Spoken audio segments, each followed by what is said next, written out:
Le prodige inouï de Fatima, partie 13.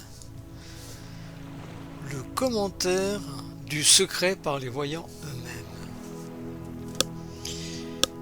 Rien ne fait mieux ressortir le sens de l'importance du grand secret de Fatima que les paroles et les pratiques de vertu des trois petits voyants. Il nous faut saisir au vif le mal inconcevable du péché qui offense le bon Dieu, occasionne la perte éternelle des âmes, afflige le cœur maternel de Marie et déchaîne sur le monde les fléaux de la justice divine. L'offense de Dieu. Plusieurs fois au cours de ces apparitions, Notre-Dame de Fatima a demandé aux trois enfants de réparer les offenses faites à la majesté divine. Dans le message du 13 octobre, elle a supplié avec tristesse que n'offense plus Dieu, notre Seigneur, qui est déjà trop offensé. Et aussi, quelle amoureuse plainte que dans ces paroles, écrit Lucia, et quelle tendre supplication. Oh, comme je voudrais pouvoir les faire retentir dans le monde entier, pour que tous les enfants de notre bonne mère du ciel les entendent. Cette même pensée faisait la désolation de la petite Jacinthe. « Oh » s'écriait-elle peu de temps avant sa mort, « les péchés du monde sont trop grands. » Déjà l'ange leur avait révélé que le corps et le sang de notre Seigneur Jésus-Christ étaient horriblement outragés par les hommes ingrats, et il leur avait assigné leur sublime vocation en disant « Réparez leurs fautes et consolez votre Dieu. » Consoler le bon Dieu. Cette fonction de réparation et de consolation, les trois petits voyants l'ont particulièrement comprise lorsqu'ils ont mieux connu le bon Dieu dans cette lumière immense que la céleste apparition projetait sur eux. Francisco paraissait particulièrement saisi par le sentiment de Dieu et par le désir de le consoler, de la peine que lui cause le péché.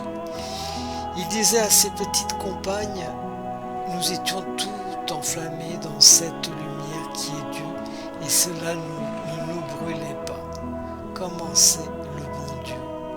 Ça oui, nous ne pourrons jamais le dire, mais c'est dommage qu'il soit si triste. Ah, si je pouvais le consoler, à consoler le bon Dieu de la peine que lui causent les péchés des hommes, devint sa pensée dominante. Francisco lui demandait un jour ses compagnes, « Que fais-tu là, à genoux depuis si longtemps ?» « Je pense au bon Dieu qui est si triste à cause de tant de péchés. Oh, que je voudrais le consoler. C'est pour cela qu'il avait passé toute l'après-midi en prière, refusant même d'aller goûter. J'ai été très heureux de voir l'ange, confiait-il une fois aux deux autres, plus heureux encore de voir la Sainte Vierge, mais ce qui m'a surtout rendu heureux, ce fut de voir le bon Dieu dans cette grande lumière que la Sainte Vierge nous mit dans la poitrine. J'aime tant le bon Dieu, mais il est si triste à cause de tant de péchés. Oh, il ne faut plus que nous fassions aucun péché. Francisco, demandait un jour Lucia, que préfères-tu, consoler notre Seigneur ou bien convertir les pécheurs pour que les âmes n'aillent plus en enfer? Je voudrais plutôt consoler notre Seigneur. N'as-tu pas remarqué comment la Sainte Vierge est devenue toute triste lorsqu'elle demandait qu'on n'offense plus notre Seigneur qui est déjà trop offensé? Je voudrais d'abord consoler notre Seigneur et ensuite convertir les pécheurs pour qu'ils ne l'offensent plus. Là. Plus tard, déjà malade, il disait « Le Seigneur sera-t-il encore si triste si je lui offre pour le consoler le plus de sacrifices que je peux, que je puis ?» L'enfer et l'éternité. Jacinthe se montrait plus spécialement saisie par la pensée de l'éternité de l'enfer. En pleine lumière d'un jeu, elle s'arrêtait pour demander à Lucia. Dis donc, et après beaucoup d'années, l'enfer ne finira pas? Et ces gens qui brûlent ne meurent pas? Et ils ne sont pas rendus en cendres?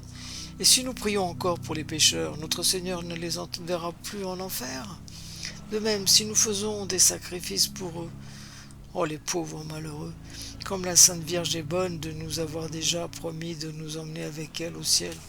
Souvent aussi elle s'asseyait toute pensive et répétait: l'enfer, l'enfer, quelle peine me font les âmes qui vont en enfer. Là les gens sont vivants, brûlent comme du bois dans le feu.